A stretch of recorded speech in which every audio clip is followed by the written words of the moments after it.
Welcome to Marriage Mixed with Spencer and Shirley. Marriage Mix is a resource that opens the door on interracial marriage. We share real experiences from our interracial marriage, and let me tell you, it has not been easy, but it is rewarding. We talk about our differences, what has worked for us, and what is still difficult. We also share our views on important topics, like food, from a white guy's perspective and from a Haitian girl's perspective. What is our goal? Our goal is to reach people like you who may be struggling in an interracial marriage and, through the sharing of our own story, prove to you that you are not alone. The battle for your marriage is real, and thankfully, you have reinforcements. Our hope is that by using this resource, you will grow in love and grace for your spouse, and ultimately find hope, help, and healing for your marriage. Sometimes it'll be tense, and other times you'll be laughing with us as we discover new things about each other.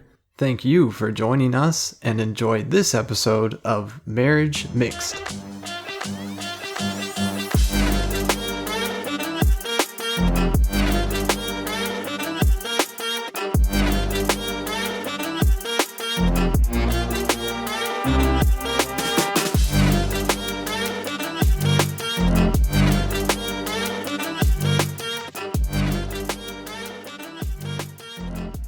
Welcome to Marriage Mixed with Spencer and Shirley. Hello. Are you saying hello to me or to our guests? I'm not thinking that deeply. Hello. Why would I be saying hello to you, actually? I'm saying hello to the podcast. Okay. Well, tonight we're going to be talking about black, white, and red. Seeing in black, white, and red. Mm-hmm. So, kind of fits with marriage mixed black and white couples, but it's a little different than you would think it might be. Mm-hmm. Before we get into that, though, we need a couple questions. Oh, we don't have one ready. Do you have one? Well, this is one that I got off of Family Life's an email Family Life sent recently. It was I don't know, is that right to use their content for this? I mean, they put questions for You gave them credit. Yeah, so they put questions that you can ask each other. So one of the questions was, what's something on your bucket list or something like that, which I asked you recently. What did I say? Maybe you said calisthenics stuff. Did you? I did. I talked about wanting to go to Israel. Yeah, you said you want to go to Israel, and maybe, did you say you wanted to do a handstand or a plank push-up or something like that? Full planche. Yeah, that's a recent goal of mine. What's on your bucket list? I would say maybe making a vanilla cake with vanilla bean paste. So this can be done like tomorrow. No, I mean, it could be if I had vanilla bean paste, but I don't. Is this a way to ask for vanilla bean paste from your husband? No, but vanilla bean paste is not necessarily cheap, and it doesn't it's not preserved as long as vanilla extract. I don't think, because vanilla extract is in alcohol. I think vanilla bean paste is in sugar, and I don't know what else. So is it like the guts from the vanilla bean? Yeah, probably. And whatever else is in the paste, which is sugar and maybe other stuff. Does it have to be from like a fresh vanilla bean, or can you just do it from like the ones you buy that are dried online? No, it's like a product, vanilla bean paste. But I do want to make a vanilla cake, but I haven't really had that kick as much. But like a couple months ago, I really wanted to make a vanilla cake with vanilla bean paste, but we didn't have, and vanilla bean paste in the icing, but we don't have vanilla bean paste. You never told me about it till now. I think I told you. No, you definitely didn't. I've never even heard the words vanilla bean paste till you spoke them today. Oh, well, I guess we should move on from this. But yeah, you can ask your spouse, what's something on your bucket list? That's like a question. Mm-hmm. And that's a good one because it's not super threatening. You can ask a stranger even. So it shouldn't be that hard to ask your spouse. go ahead and do it. But today's topic, I think, is a good one. Basically exploring some concepts that we've been learning. Literally yesterday. I mean, but we have learned it. We've been learning it over time. We're not experts by any means, but that's what this is about, sharing with you all our journey, which will probably cross paths with your journey at some point. So last night we had a counseling session, which was really good with our counselor. And one of the things he said was like conflict brings you to like a younger place, and saying like it makes you see in black and white, basically. Pulling up my notes. And like repair requires maturity, and I thought of seeing in color. So like I think it's really true that when you're in conflict, you are like immature, like you are in a younger place. You might even like kind of become a kid, really, because you're like experiencing the conflict and some things that are not happening, as like it might be triggering stuff in you from your childhood. Do you want a challenge? Do I want a challenge? Go ahead. As you share this stuff, saying I instead of you. Shirley's face. Shirley's face just now. The eyebrows did together. The lips came out. Like, no, it's so much easier to say you. I mean, I'm not saying you. I know, but you're talking about your own experiences at some level. I'm not exactly talking about my own experience. It's I'm just saying challenge. in general. If you're not up for the challenge, that's okay. I mean, am I that mature yet? I mean, I guess I could choose. I mean, it's a choice. Like, I can definitely say that I can see how it brings out the kid in me. Like, I can see that there's a lack of maturity, that in moments of intense conflict, I am often seeking to feel okay and feel regulated by your touch, or by us just being able to speak if we're in a place where we can't even speak to each other. It's like a little kid, crying, kind of, in a way. Like, come give me attention, make me okay. And it sucks, but it is what it is. Mm-hmm.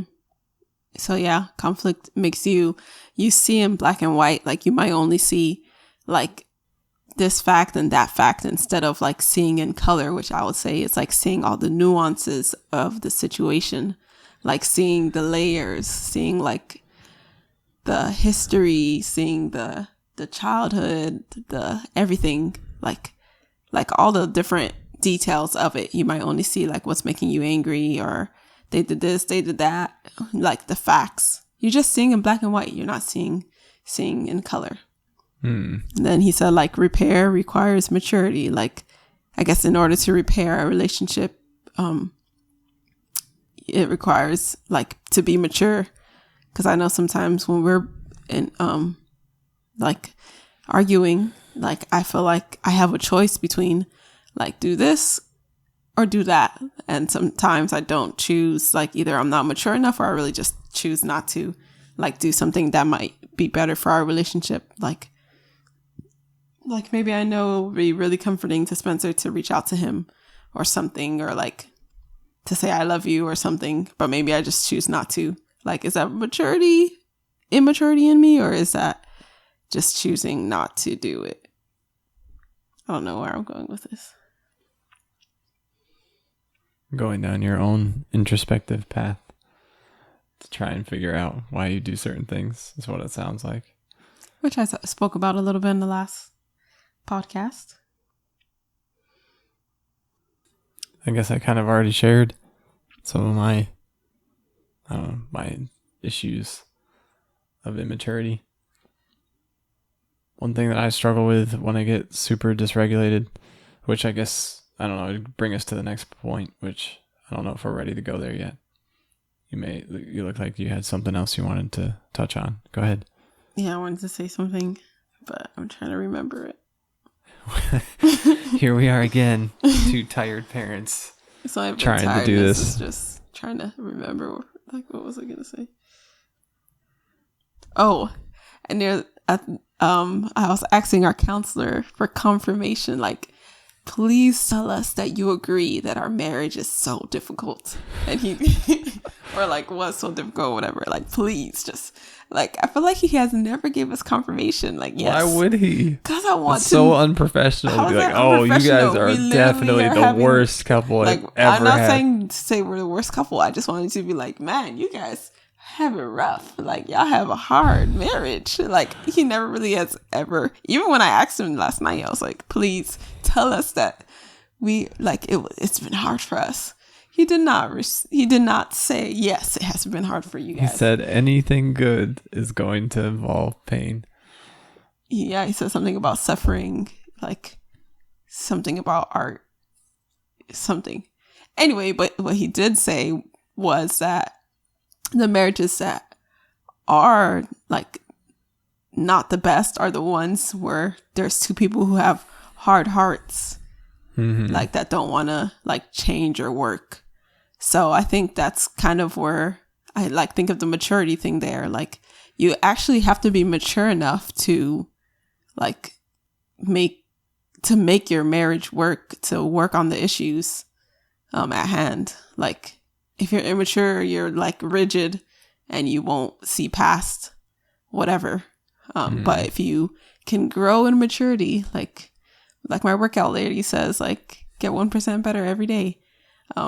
Like, if you can grow in maturity just a little bit to work on the conflict in your marriage and not be rigid, that would help your marriage. One thing on that is we may not realize that we're being rigid in the first place. It's undetectable sometimes.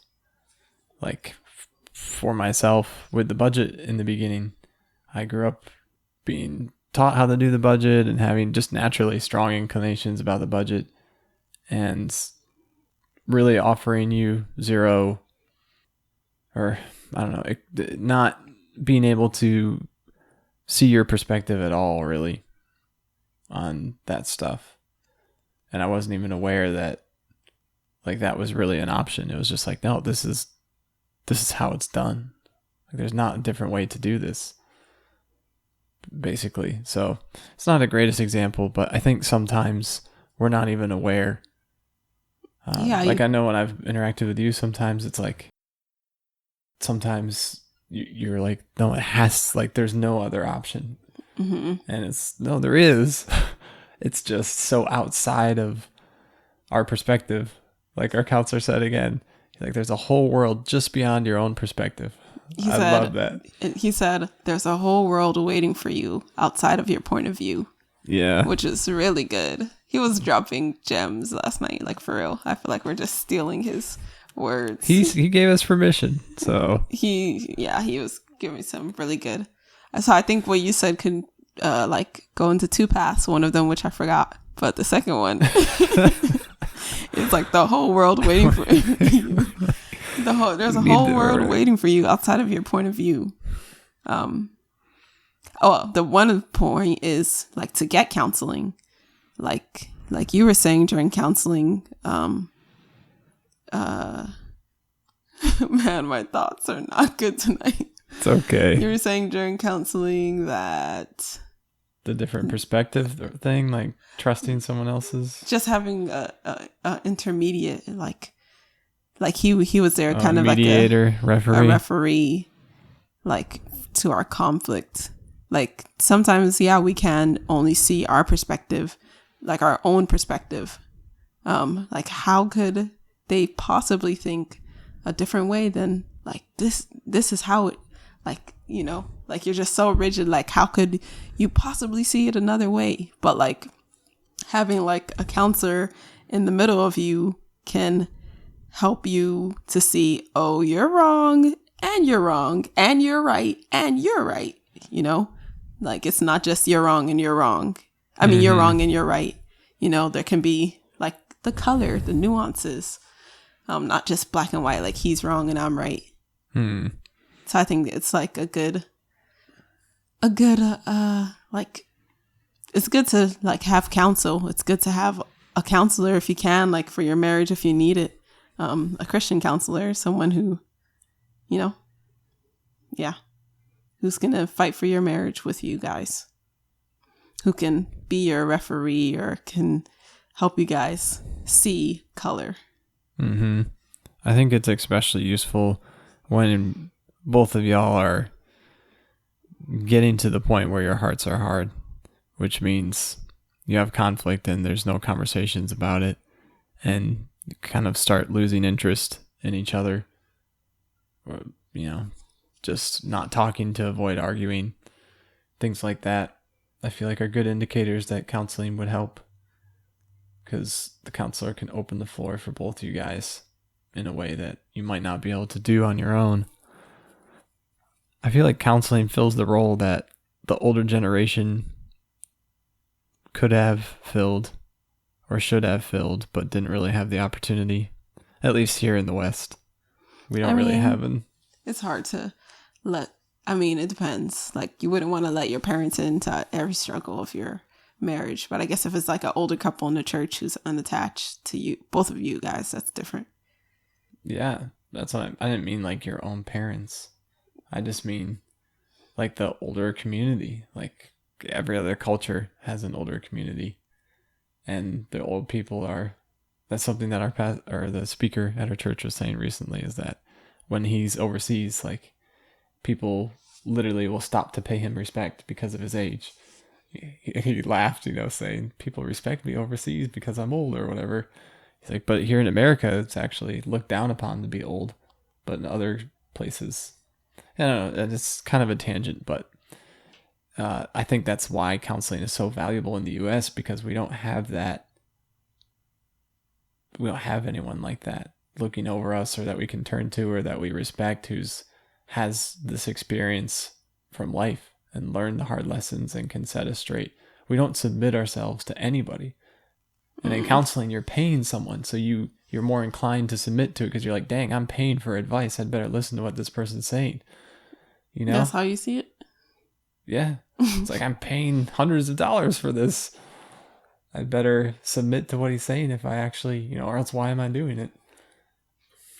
Mm-mm. So, kind of a whole different tangent. The other way that what you were saying could go is just the whole world waiting for you outside of your point of view thing. I think that was really, really good. Like, because you might only see things one way. A couple years ago, I wrote in this little 5-year, 5-minute journal. Well, I don't know exactly how long ago it was that I wrote it. Around this time of the month. I wrote like that I tried over easy eggs for the first time. And they're like buttery and stuff. And like Spencer wanted me to try them. I don't know if I tried them the first time you asked me to, or if you had to ask me a couple times. But I was like, I don't want to eat raw eggs. Like, I want to eat like runny eggs.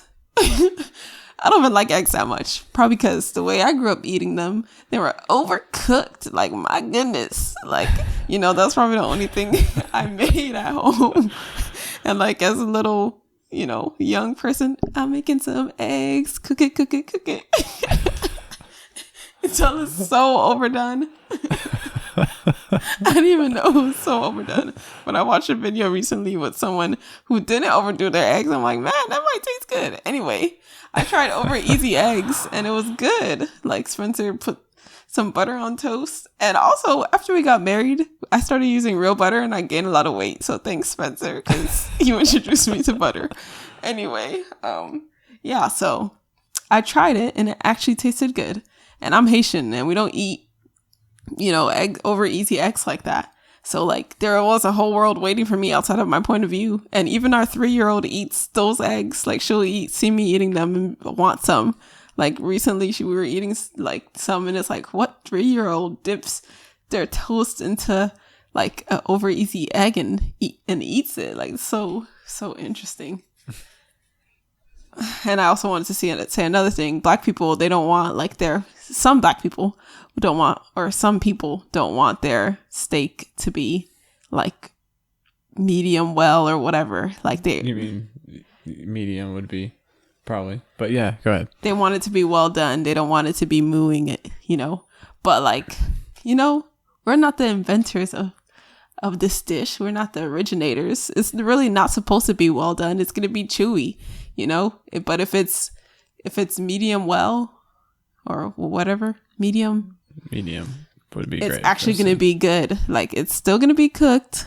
It's actually gonna be more tender, So step out of your point of view and actually taste it, For example.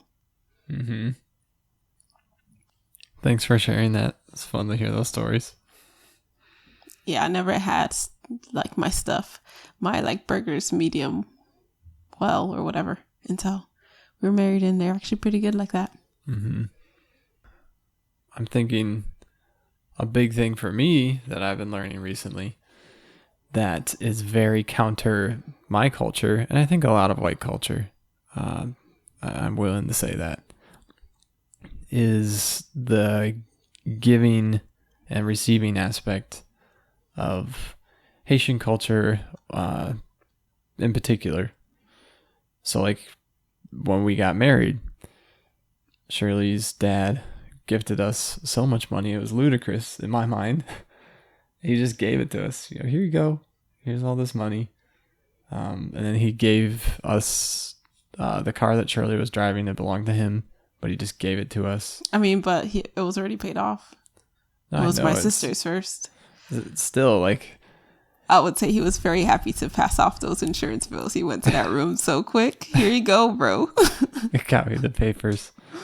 But that's something totally foreign to me. Like anytime you leave a Haitian household, they're going to load you up with everything they can find.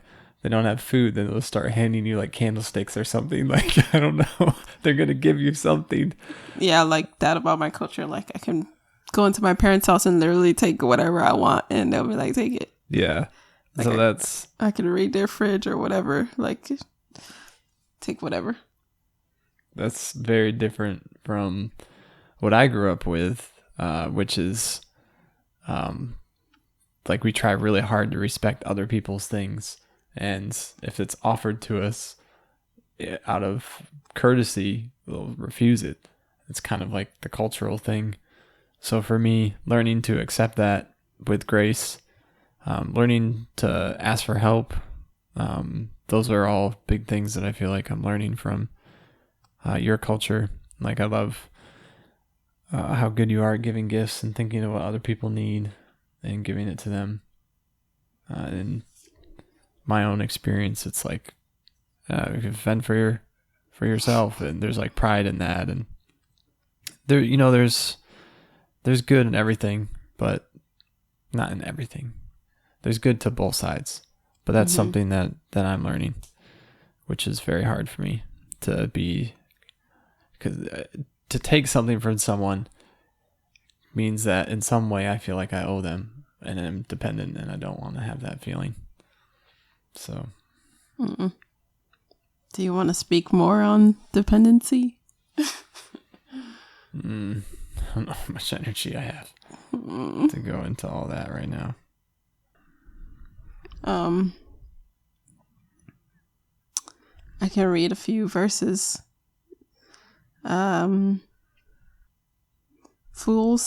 Proverbs 12 verse 15. Fools think their own way is right, but the wise listen to others. I think one thing you said in counseling yesterday was that when enough people are telling you the same thing, like you tend to believe they're right.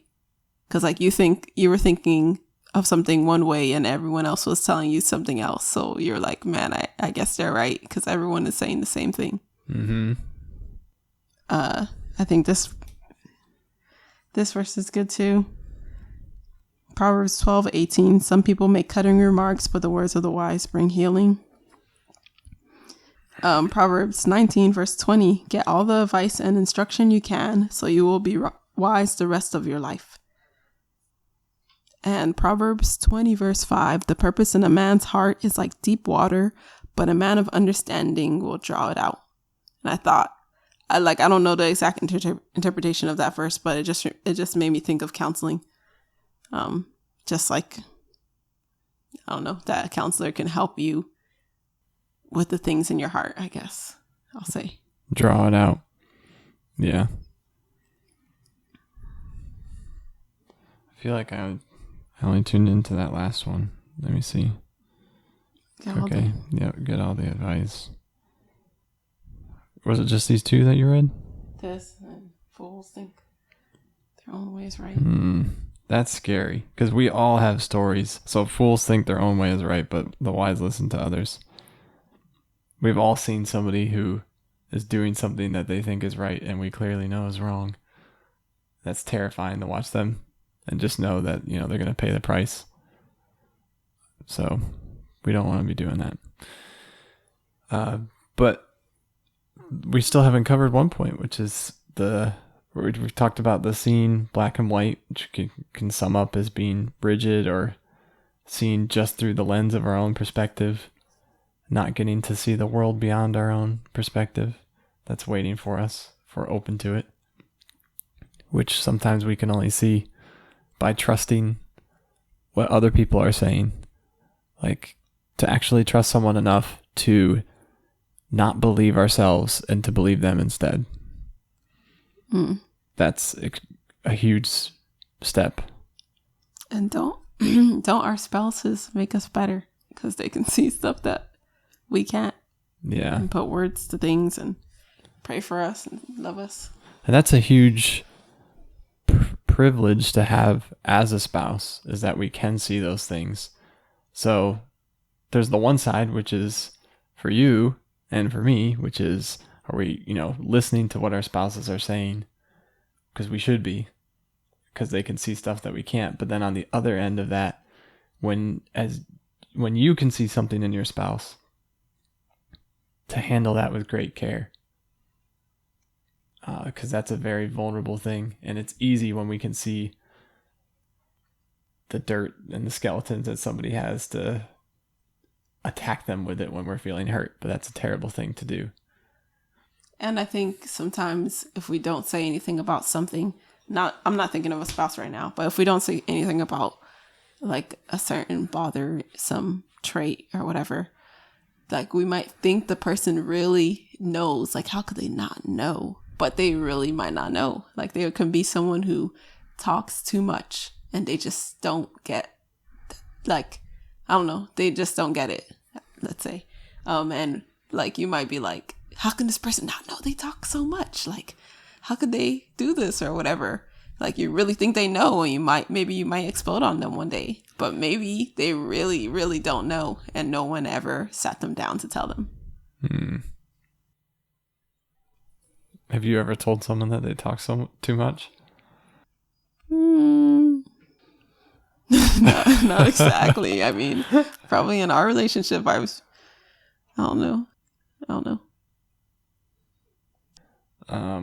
The last point of seeing red. Wait, have you ever told someone that? You have, I think. Yeah. I don't know if you want to share the story here, just in case that person is listening or something. No, I mean, if you can do it in love, it's worth doing. If it's bothering you, like if you feel bothered every time you're around somebody and someone you care enough to be around, or you're going to be around a lot because you work with, or whatever, it means you should say something. That's what that feeling means. And we got this weird thing where most of us, I think, don't say something and we're like, I just have to live with this annoying feeling. And it's like, no, just say something. Don't be a jerk. Just, tell the person. I told somebody before that they talk way too much. And he actually listened. He couldn't believe it. He was so apologetic. I was probably the first person who ever told him. It was probably so sad. Yeah. I was like... Did you say it nicely? Yeah, I was just like, you keep... Like, I can't remember how I said it, but basically I was like, I never have a chance to say anything. And it makes me not want to hang around you because I have no space to speak.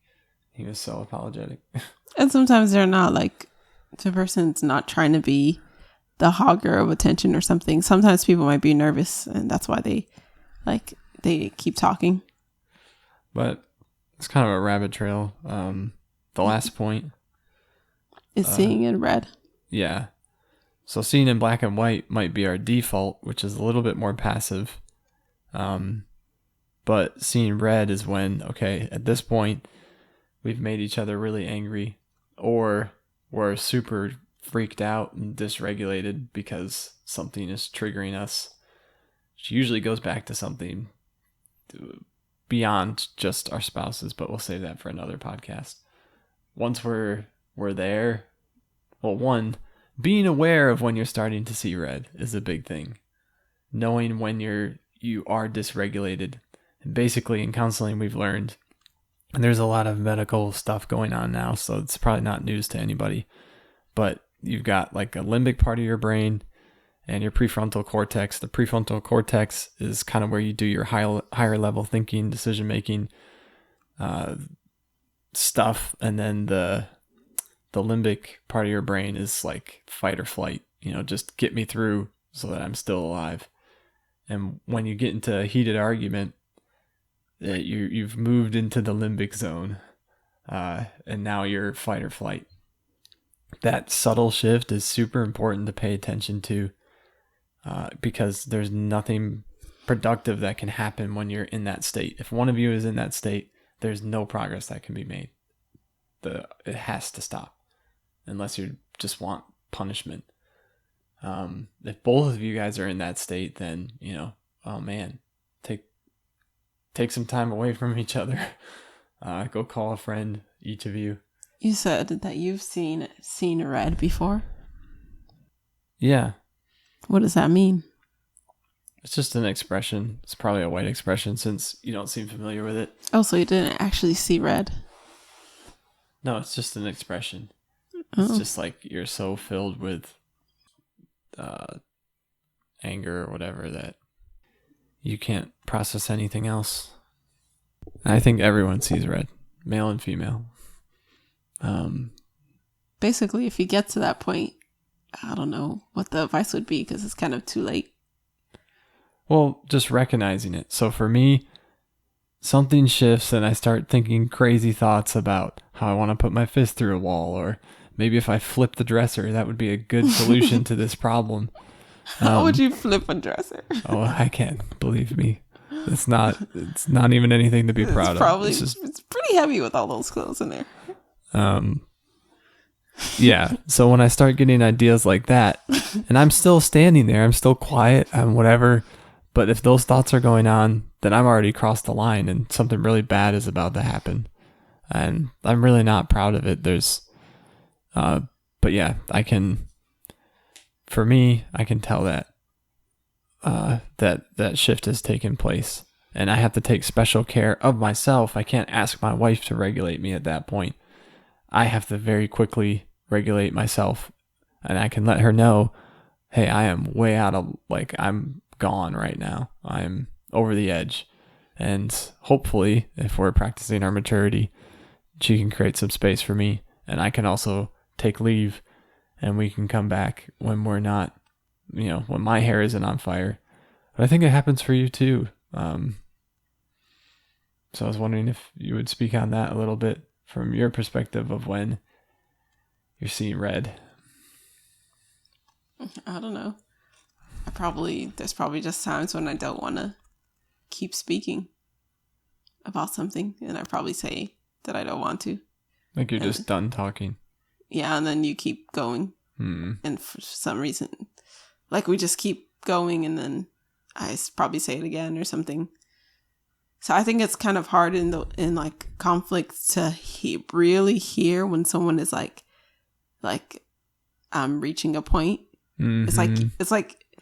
It's almost like you hear the words, but you don't understand completely how the person is feeling. So it's doesn't have as much gravity. Is that what you say? It doesn't have as much weight as, yeah. So I think I was thinking of the window of tolerance. Our neighbors said they have a safe word or something that they use. So that's something you could practice in your relationship when you just need a break. But yeah, it's good to realize when you're nearing the edge or the end of your window of tolerance, And when you can't tolerate something anymore and things are going to spin out of control and it's going to become a huge mess, and to just be able to step away. I think we probably need to get better at it, just respecting each other's and really hearing the words that each other is saying when we say, like, when I say, you know, like, I don't want to talk about it anymore. And whatever it is that you might say. Yeah. And there's certain triggers too, which is something I just thought of. I think each couple has triggers that can be identified. Like for Shirley, if I'm leaning in, even if I'm not seeing red, if I'm leaning in when she's reached the point where she doesn't want to talk anymore and has said that, then at that point she's quote unquote seeing red or dysregulated. That's a trigger for her. If I keep going, it's not going to be pretty. And I need to respect that. Mm. And for me, it would be like your tone, like when you're speaking to me about something that you're upset about, like the tone is just like a laser into my soul. And there's a point that I reach where I can't handle it. Mm-hmm. Like you hear the tone more than the words. Mm-hmm. So that's us. For you guys, it'll be different. If you really stop and think, like I had to stop and think about Shirley's, but you might figure out, this really sets them off. That's something to be extra respectful about. Okay, so to end, I'll share just something that I guess was, I don't know, some wisdom that I got just about love languages, I guess. So to me, I think the saying actions speaks louder than words. It sounds like wisdom, but for some people, actions do speak louder than words, while for other people, words speak louder than actions. So for me, if you do something for me, that's gonna mean more to me than saying something to me. Showing me you love me by doing this thing for me is gonna speak more loud to me than just saying you love me. When we were dating, you used to say I love you a lot, and I in the beginning or whenever we started saying I love you, and I didn't really say it back because I already said it once, that's enough. But for you, you wanted that confirmation, that I love you back. Those words meant a lot to you. So basically what I'm trying to say is action speaks louder than words. There's two sides of that. Actions do speak louder than words. If you're a person that is love more deeply by actions than words, but some people are loved more deeply with words than actions. So if your spouse really feels love with words, you really need to tell them, you look handsome. I really love you. I really appreciate that about you, or whatever. And then, do you want to say anything with that? Not at this moment. Then another thing I thought of is kissing a boo-boo and making it feel all better. I feel like that feels like a lie to me. But I realized to me, kissing my boo-boo is not going to make it feel all better. But to someone else, kissing a boo-boo is going to make it feel better, actually, because they feel so loved by physicalness. They feel so loved by a hug or a kiss or something. Our younger daughter, she's definitely physical affection person. She stops crying immediately if you hug her. If she's throwing a tantrum, I realize I can be do you want a hug? And she'll want a hug, and she'll calm right down. So for her, the affection means so much. But for our older daughter, today we were in here and you were touching our younger daughter and she enjoyed it. And then you were touching our older daughter and she was taking your hands off of her, and she was I don't want you to touch me right now. So she's not physical affection person. So I guess what I'm just trying to say is Yeah, love people, love your spouse how they feel loved. It might not be how you feel loved. It's a good point. It's hard to do. More maturity to grow in. Loving outside of what we naturally are inclined to. Something I talk about with my guys a lot. Is how uncomfortable life can be and all these things. And that's really like the goal, because basically we grow when things are hard. Mm-hmm.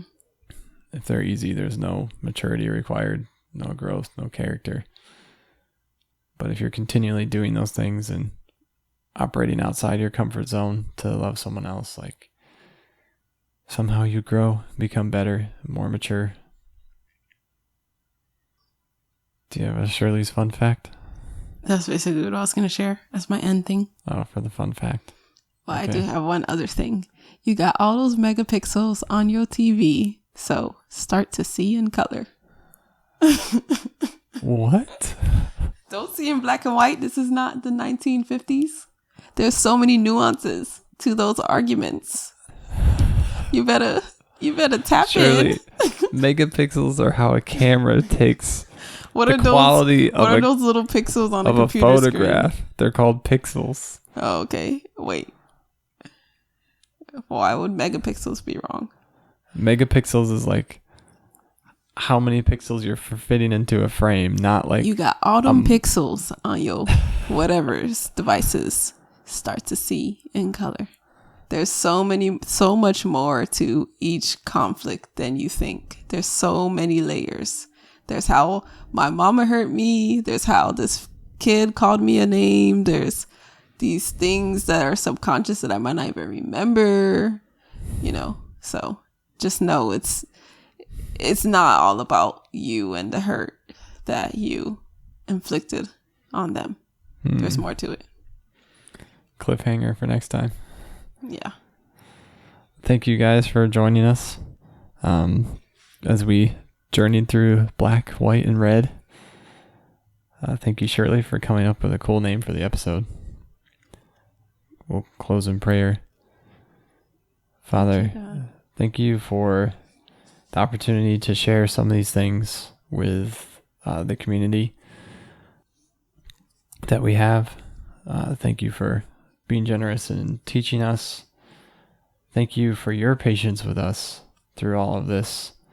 I pray that you'd give us the ability to extend even a little bit of that patience to our spouses, because it can be so hard when we want to be loved and cared for, and we're not feeling that to want to extend any kind of grace to the other person. But I pray that we would take that step of maturity and do that, and benefit from it. In your name we pray. Amen. Amen.